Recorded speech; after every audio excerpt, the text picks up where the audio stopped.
Kami dari kelompok 2 dengan judul pengujian piutang dengan nama Nikmatul Janah, Anissa Wulandira, dan Sri Mulyani Tagalog. Lanjut.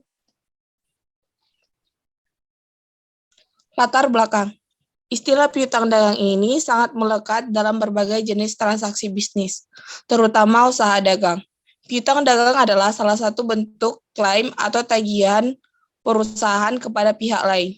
Adanya piutang dagang atau account receivable ini juga akan mengakibatkan perusahaan untuk tidak menerima uang tunai secara langsung, sehingga menyebabkan munculnya nilai jatuh tempo atas kesepakatan bersama. Akun piutang dagang ini terjadi apabila pihak pembeli menerima permintaan atau penawaran barang penjualan dengan sistem pembayaran secara kredit. Pada umumnya, piutang usaha atau dagang timbul akibat dari transaksi penjualan barang dan jasa perusahaan, di mana pembayaran oleh pihak yang bersangkutan baru akan dilakukan setelah tanggal transaksi jual-beli. Pengertian piutang.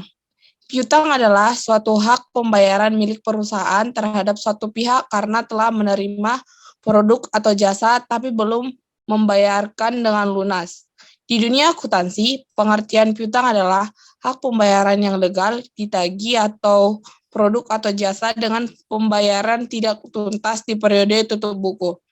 Piutang adalah jenis aktiva termasuk dalam aset lancar. Oleh karena itu, proses pembayarannya harus jelas dan sesuai tempo. Ciri-ciri dan tujuan piutang. Ciri-ciri piutang. 1. Bunga. Dalam piutang terdapat faktor bunga sebagai bentuk kompensasi kepada pembeli atas waktu yang diminta untuk melunasi pembayaran tersebut. Bunga ini menjadi keuntungan untuk pihak penjual atas keterlambatan pembeli untuk melakukan pembayaran. 2. Waktu jatuh tempo. Pihak perusahaan atau penjual menggunakan pengukuran piutang pada hari tertentu atau bulan tertentu. Bila perusahaan sebagai penjual menggunakan hitungan bulan, maka jatuh temponya harus sesuai ketika pembeli melakukan transaksi pada pihak penjual. 3. Nilai jatuh tempo. Nilai jatuh tempo pada istilah piutang merupakan nilai dari penjualan transaksi utama yang ditambahkan dengan nilai bunga yang dibebankan sebagai kompensasi pada tanggal jatuh tempo. Tujuan pemeriksaan piutang. Menurut Agus 1996, tujuan pemeriksaan audit objektif piutang adalah 1. Untuk mengetahui apakah terdapat pengendalian intern.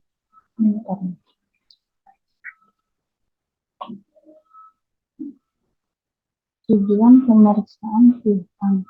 Menurut Agus 1996, tujuan pemeriksaan audit objektif piutang adalah 1. Untuk mengetahui apakah terdapat pengendalian intern atau internal control yang baik atas piutang usaha dan transaksi penjualan, piutang, dan penerimaan kas. 2. Untuk memeriksa validity atau keabsahan dan authenticity atau keautentikan daripada piutang. 3. Untuk memeriksa collectibility atau kemungkinan tertagihnya piutang dan cukup tidaknya perkiraan allowance for bad debts atau penyisihan piutang tak tertagih. 4.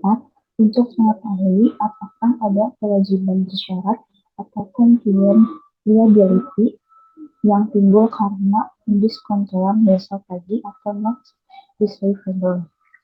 5. Untuk memeriksa apakah penyajian piutang di neraca sesuai dengan prinsip akuntansi yang berlaku, yaitu standar akuntansi keuangan, halaman 10. Standar dan persyaratan pemeriksaan piutang. SAS 67, The Confirmation Process Audit 330 mensyaratkan bahwa auditor harus melakukan prosedur konfirmasi dalam proses pengauditan kecuali 1. Piutang dagang berjumlah tidak material untuk laporan keuangan secara keseluruhan. 2. Penggunaan konfirmasi dinilai tidak efektif. 3. Perencanaan auditor berkaitan dengan resiko bawaan dan resiko pengendalian rendah dan bukti yang diharapkan dengan prosedur analitis atau pengujian substantif detail cukup untuk mencapai resiko audit yang diterima. Prosedur pemeriksaan piutang. Berikut prosedur audit atas piutang menurut Sukrisno Agus 2004-176, yaitu 1. Pelajari dan evaluasi internal kontrol atas piutang dan transaksi penjualan, piutang, dan penerimaan. 2. Dalam proses audit, kontrol merupakan bagian yang sangat penting karena hasil dari memahami dan mengevaluasi bisa mengetahui apakah internal kontrol atas piutang dan transaksi penjualan, piutang, dan penerimaan kas sudah berjalan dengan efektif atau tidak. 2. Buat top schedule dan supporting schedule piutang per tanggal neraca. 4. Top schedule adalah kertas kerja yang digunakan untuk meringkas informasi yang dicatat dalam daftar pendukung untuk rekening-rekening yang dibutuhkan. 5. Periksa keakuratan perhitungan dan periksa saldo pribadi ke buku besar pembantu dan menjumlahkannya ke buku besar. 6. Auditor harus melakukan footing dan cross-footing atau menguji kebenaran penjumlahan rincian-rincian yang diberikan oleh klien dan saldo masing-masing pelanggan dan pegawai. 7. Mengecek umur piutang dari beberapa pelanggan ke buku besar pembantu piutang dan faktur penjualan. 8. Prosedur ini merupakan bagian terpenting atas audit piutang karena umur piutang yang mempengaruhi penilaian cukup tidaknya cadangan piutang tak tertagih. 9. Kirim konfirmasi piutang. 10. Periksa buku kas dan bukti penerimaan kas untuk periode sesudah tanggal neraca sampai mendekati tanggal penyelesaian. 11. Periksa apakah ada wesa tagih yang didiskontokan untuk mengetahui kemungkinan adanya kewajiban bersyarat. 12. Pemeriksaan tujuannya untuk mengetahui kemungkinan adanya kewajiban bersyarat. 13. Periksa dasar akun cadangan piutang ragu-ragu dan periksa apakah jumlah yang disediakan oleh klien sudah cukup. 14. Periksa catatan transaksi periode sebelum dengan memeriksa faktur penjualan, bukti transaksi, dan lain-lain lebih kurang 2 minggu sebelum dan sesudah tanggal neraca. 15. Periksa notulen rapat, surat-surat perjanjian, jawaban konfirmasi bank, dan correspondence file untuk mengetahui apakah ada piutang yang dijadikan sebagai jaminan. 16. Periksa apakah penyajian piutang di neraca dilakukan sesuai dengan prinsip akuntansi yang berlaku umum di Indonesia atau SAK. 17. Tarik kesimpulan mengenai kewajaran saldo piutang per tanggal neraca yang Kertas kerja piutang. A. Tujuan audit atas piutang dagang dan kerugian piutang. 1. Validity dan ownership meyakinkan bahwa piutang yang tercatat merupakan tagihan yang sah dan merupakan milik perusahaan. 2. Completeness and cut-off meyakinkan bahwa semua tagihan perusahaan telah dicatat dengan lengkap dan tepat dalam pisah batas. 3. Valuation meyakinkan bahwa cadangan piutang tak tertagih atau penghapusan piutang telah dinilai cukup memadai. 4. Presentation and disclosure meyakinkan bahwa piutang yang dijaminkan atau dihipotekan telah diungkapkan dalam laporan keuangan secara memadai. 5. Classification meyakinkan bahwa piutang telah diklasifikasikan dengan tepat. Informasi catatan piutang dagang dan penerimaan kas PT Seroja selama tahun 2016. Bisa dilihat dari PT Sentosa hingga CV Melati. Kebijaksanaan perusahaan kepada debitur untuk memberikan waktu 1-30 hari dianggap belum menunggak. Berikut ini adalah saldo piutang dagang PT Seroja per 31 Desember 2016 dan 2015.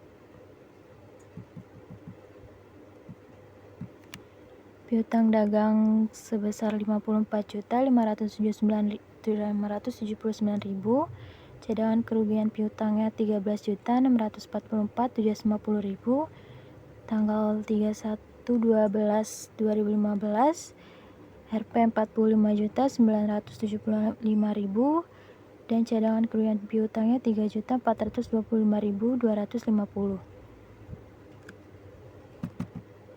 Totalnya dari masing-masing tahun jumlah 40 juta, tahun 2016 jumlah 40.934.250, dan tahun 2015 49.400.250.000. Biaya penyisihan piutang tak tertagih yang sudah ditetapkan oleh perusahaan untuk tahun 2015 dan 2016 masing-masing sebesar 8.608.500.000 dan 13.644.750.000. Cadangan kerugian piutang ditetapkan sebesar 25% dari saldo piutang dagang per tanggal neraca. Diminta buatlah kertas kerja analisis piutang dagang dan hitunglah cadangan kerugian piutang yang harus dibentuk oleh perusahaan untuk tahun 2016 beserta jurnalnya. PT Sreja Analisis Sumur Piutang. Analisis sumur piutang 31 Desember 2016. PT Sentosa, jumlah saldo piutang 6.906.000, belum jatuh temponya 345.000, 91 sampai 120 hari 480.000, lebih dari 120 hari 2.976.000.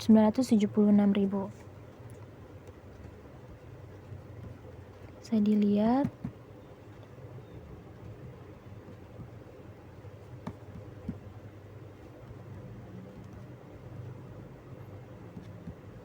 hingga CV Melati belum jatuh temponya 500.000 dan lebih dari 120 hari 500.000. Saldo cadangan kerugian piutang per audit sama dengan 250% dikali 54.579.000 menjadi 13.644.750. Saldo awal cadangan kerugian piutang per buku sama dengan 3.425.250. Perbedaannya 10.219.500. Terdapat selisih perhitungan cadangan kerugian piutang, oleh karena itu perlu adanya jurnal penyesuaian 31 Desember 2016. Seperti di bawah. Kerugian piutangnya di debit 10.219.500 dan cadangan kerugian piutangnya di kredit 10.219.500.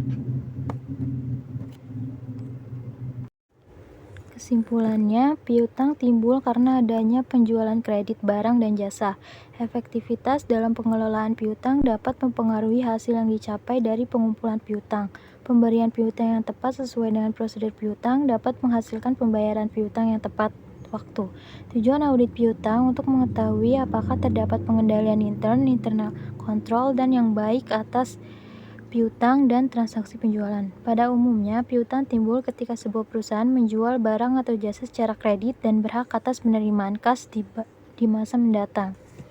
Sekian dari kelompok 2. Kurang lebihnya mohon maaf. Assalamualaikum warahmatullahi wabarakatuh.